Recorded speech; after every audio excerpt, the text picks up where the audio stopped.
Preciosíssimos irmãos, que também invocam o nome de nosso Senhor Jesus Cristo. No Evangelho está escrito: maldito quem prega outro Evangelho que não o meu. Quem disse isso foi o apóstolo Paulo. Isso está lá em Gálatas 1, de 8 a 12. Isso está tão comum hoje em dia, né? As religiões se afastaram tanto do Evangelho que isso se tornou o nosso assunto de hoje. Pew Research Center é um banco estatístico, é um centro de pesquisa de grande prestígio na Europa.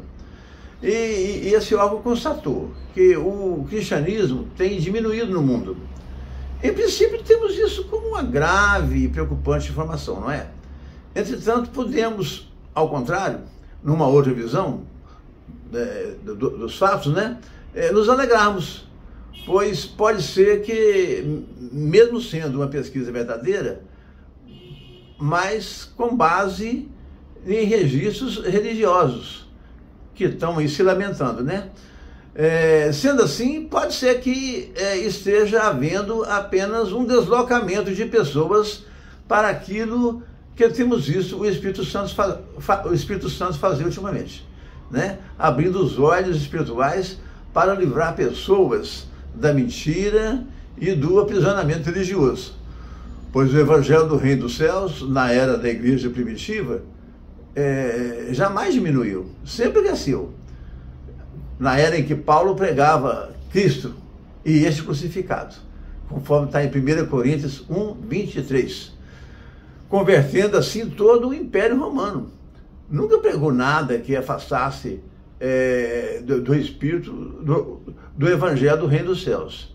E que as divisões, o problema é que as divisões e o fatiamento, né, de Cristo Jesus em religiões, jamais poderia ter acontecido. Pois, conforme está lá em Efésios 4, de 3 a 6, e também em 1 Coríntios 12, 13, em Cristo fomos chamados, não para divisões, mas para a unidade, né?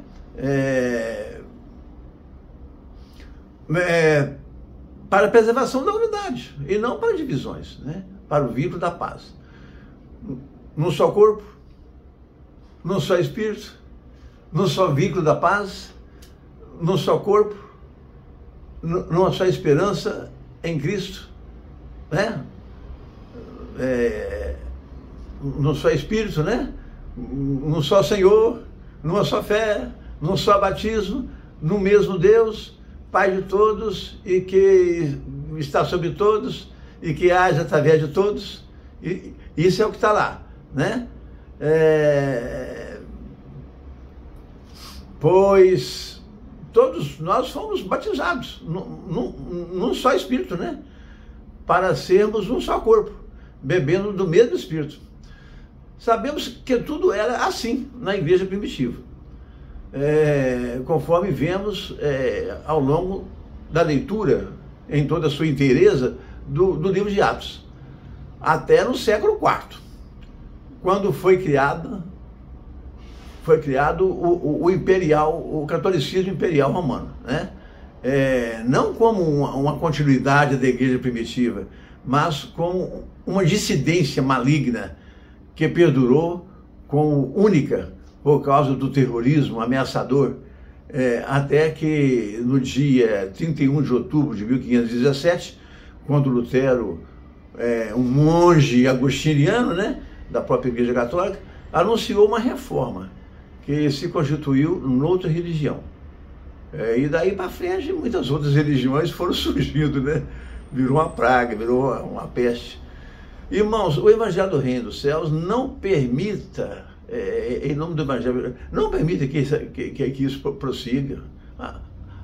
Abrimos os nossos olhos para esse absurdo, pois tal como Cristo disse aos judeus há 2000 anos atrás, né? Está lá em Mateus 22, 29, semelhantemente, nos dias de hoje, mutatis mutandis, ele nos diria hoje, se fosse nos nossos dias: errais muito em não conhecer o Evangelho do Reino dos Céus, pois nele pois nele, no Evangelho do Reino dos Céus, está escrito que Paulo nos foi enviado por Cristo, como o mensageiro e apóstolo a nós, os gentios. Não foi outro, foi ele, para nos evangelizar.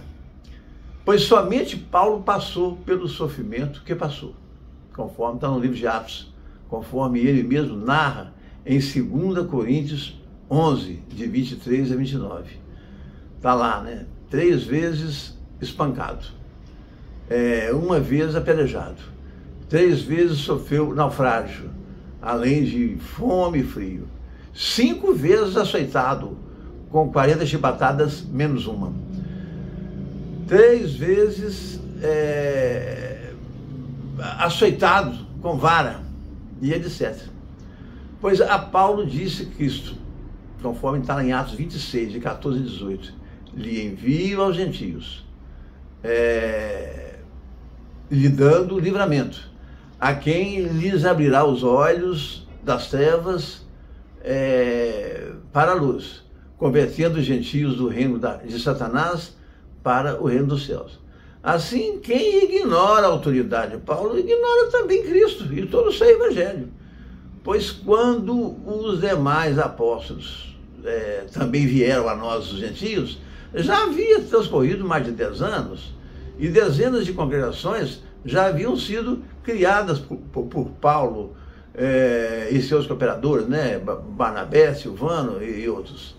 Leia o livro de Atos. Então, diante da responsabilidade que Nosso Senhor lhe confiou, Paulo não abre mão de sua autoridade, né? Ao afirmar em Romanos 2,16 que diante do tribunal de Deus, todos nós seremos julgados por intermédio de Cristo, segundo o meu evangelho, disse Paulo.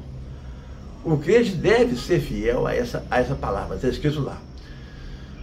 A autoridade de Paulo é muito grave, né? Desrespeitar a autoridade de Paulo. Porque ela é muito grande. Sim, mas maior ainda é a confiança que Nosso Senhor depositou em Paulo, que desempenhou o seu ministério com determinação e coragem. Ele não aceita desobedecer às suas epístolas. É como ser cristão só pela metade, né? E isso não é cabível dentro do Evangelho. Vamos lembrar que dos 27 livros que compõem a Nova Aliança, que os católicos mudaram o nome para o Novo Testamento, 14 das 27 epístolas são de autoria de Paulo, já que não há como atribuir a carta aos Hebreus a uma outra pessoa. A certeza diante de que nosso Evangelho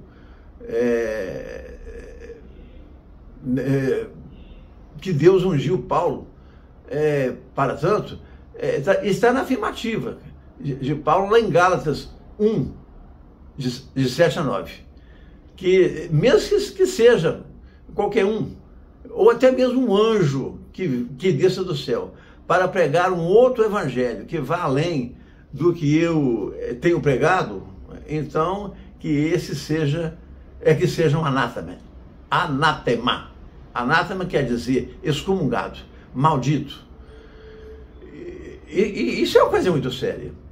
Não podemos fatiar, despedaçar e adotar o evangelho do reino por partes, como assim fosse, porque assim foi que gerou essa infinidade de religiões e denominações que vemos hoje em nossos dias.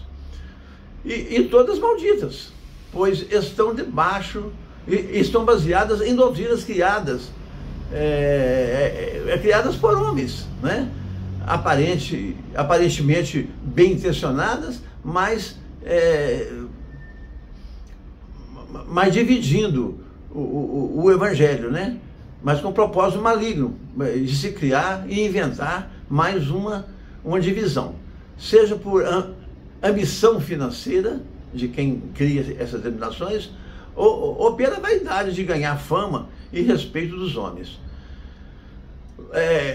Conforme está lá em Mateus 7, de 15 a 27, Jesus disse para que nos acautelássemos quanto a falsos profetas, líderes religiosos, que um dia Cristo lhes diria: jamais os conheci, iníquos. A quem nosso Senhor afirma que cada vez que fazem um prosélito, o que quer dizer um novo convertido, você, religioso, o deixa 2 vezes mais no inferno do que antes. Isso está lá, conforme está lá, né? Mateus 23 a 15. 23, 15. Irmãos, aprenda o Evangelho apenas com o próprio Evangelho. Não com Bíblia, estudo bíblico religioso, dirigido por homens. Olhem por mim, pois quem prega o Evangelho deixa de ser inimigo, mero inimigo de Satanás, para se constituir num adversário dele. Por isso preciso. Irmãos, até o próximo vídeo, em que começaremos a mostrar religiões que se tornaram malditas pelas diferenças várias ensinadas pelo apóstolo Paulo. Graça e paz a todos. Louvado seja o nome do Senhor.